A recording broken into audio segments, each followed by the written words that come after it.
This is chapter 34 of Holes by Louis Sachar. The sun was almost directly overhead. He figured he could walk for no more than another hour, maybe 2, before he had to turn back. It seemed pointless. He could see there was nothing ahead of him, nothing but emptiness. He was hot, tired, hungry, and most of all, thirsty. Maybe he should just turn around now. Maybe he'd already gone halfway and didn't know it.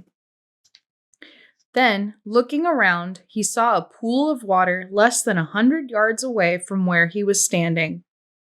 He closed his eyes and opened them to make sure he wasn't imagining it. The pool was still there. He hurried toward it. The pool hurried away from him, moving as he moved, stopping when he stopped. There wasn't any water. It was a mirage caused by the shimmering waves of heat rising off the dry ground. He kept walking. He still carried the empty sack of sunflower seeds. He didn't know if he might find something to put in it. After a while, he thought he could make out the shape of the mountains through the haze. At first, he wasn't sure if this was another kind of mirage, but the farther he walked, the clearer they came into a view. Almost straight ahead of him, he could see what looked like a fist, with its thumb sticking up.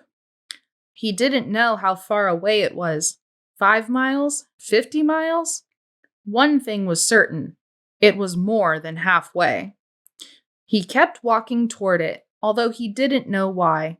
He knew he'd have to turn around before he got there. But every time he looked at it, it seemed to encourage him, giving him the thumbs up sign. As he continued walking, he became aware of a large object on the lake. He couldn't tell what it was, or even if it was natural or man-made. It looked a little like a fallen tree, although it didn't seem likely that a tree would grow here. More likely, it was a ridge of dirt or rocks. The object, whatever it was not on the way to Big Thumb, but off to the right. He tried to decide whether to go to it or continue toward Big Thumb, or maybe just turn around. There was no point in heading toward Big Thumb, he decided.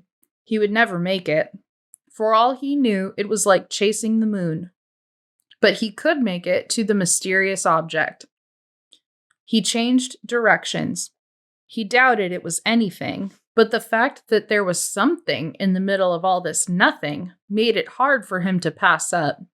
He decided to make the object his halfway point, and he hoped he hadn't already gone too far. He laughed to himself when he saw what it was. It was a boat, or part of a boat anyway. It struck him as funny to see a boat in the middle of this dry and barren wasteland. But after all, he realized, this was once a lake. The boat lay upside down, half buried in the dirt. Someone may have drowned here, he thought grimly, at the same spot where he could very well die of thirst. The name of the boat had been painted on the back. The upside-down red letters were peeled and faded, but Stanley could still read the name, Mary Lou. On one side of the boat, there was a pile of dirt, and then a tunnel leading down below the boat. The tunnel looked big enough for a good-sized animal to crawl through. He heard a noise. Something stirred under the boat. It was coming out. "Hey!" Stanley shouted, hoping to scare it back inside. His mouth was very dry, and it was hard to shout very loudly. "Hey!" the thing answered weakly. Then a dark hand and an orange sleeve reached up out of the tunnel.